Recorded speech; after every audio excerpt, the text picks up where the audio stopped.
हाँ जी। तो हम मॉडर्न राजस्थान शुरू कर चुके थे और पहली क्लास में हमने रिवोल्ट ऑफ 1857 पढ़ा था। हमने उसकी घटनाएं पढ़ी, हम उसके मेंस की बातें पढ़ रहे थे जिनमें हम कारण परिणाम पढ़ रहे थे। कारण परिणाम मैं एक बार फिर रिवीजन करा दूं जल्दी से आपका सब कुछ सुनकर। तो हमने पहले कारण पढ़े, मैंने बताया उनको आप बांट लीजिए, political, administrative, economic, religious, military. तो जब हम पहले पॉलिटिकल की बात करते हैं तो पॉलिटिकल मतलब राजा। तो राजा 1817-18 की संधियों की एक जो क्लोज था जिसमें लिखा गया कि रेजिडेंट इंटरनल मामलों में इंटरफेयर नहीं करेगा, जबकि वो करता था, उससे परेशान थे। उत्तराधिकार विवाद कि राजा के मरने के बाद बेटा गोद लेने की बात या कभी दो दावेदार हो जाते तो अंग्रेजों द्वारा उसमें इंटरफेयर किया जा रहा था, उससे परेशान थे। राजा यदि नाबालिग है तो अंग्रेजों द्वारा वहां पर अपने अधिकारी की नियुक्ति कर दी जाती थी, इन सब चीजों से परेशान थे। हालांकि फिर भी राजा अंग्रेजों के खिलाफ खुलकर लड़ने की बगावत करने की हिम्मत नहीं जुटा पाई, क्योंकि उनको लगता था कि यदि अंग्रेज चले गए या अंग्रेजों का शासन खत्म हो गया तो हम पर सामंत हावी हो जाएंगे, इसलिए वो अंग्रेजों का साथ भले ही देते रहे। पर इन सब घटनाओं ने जनता के मन में अंग्रेजों की विपरीत छवि बना दी थी। जैसे जब कोटा को तोड़कर झालावाड़ बनाया गया तो कोटा की जनता बहुत क्रुद्ध थी।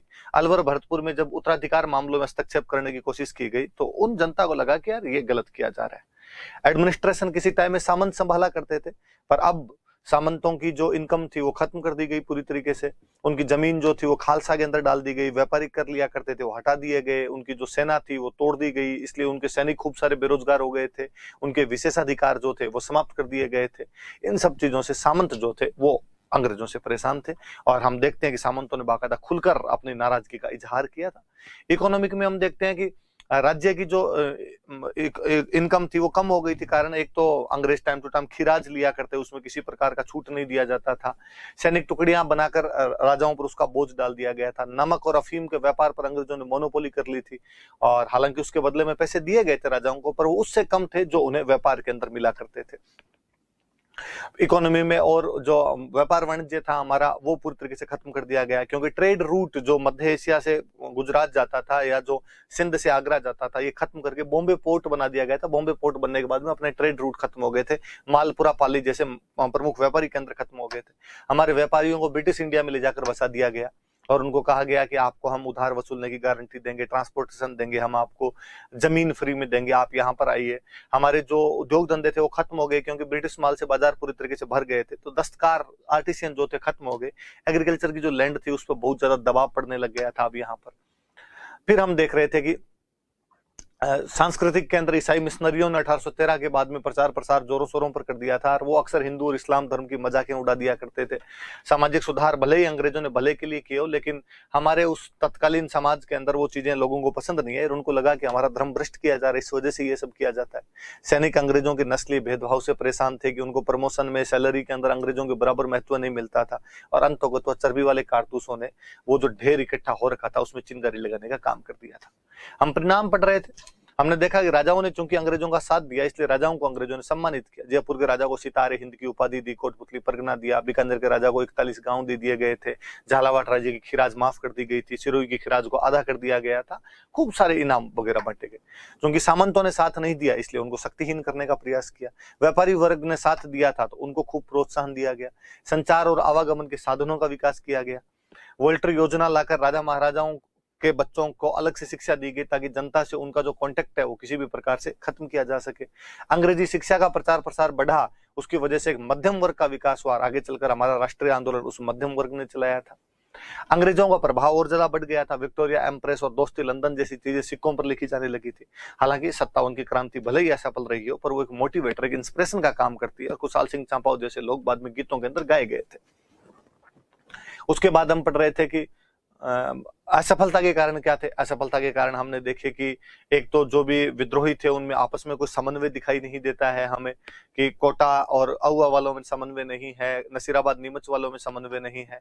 जो राजा थे उन्होंने कोई सहयोग नहीं किया किसी भी प्रकार का, उल्टा वो अंग्रेजों के साथ में बने रहे थे।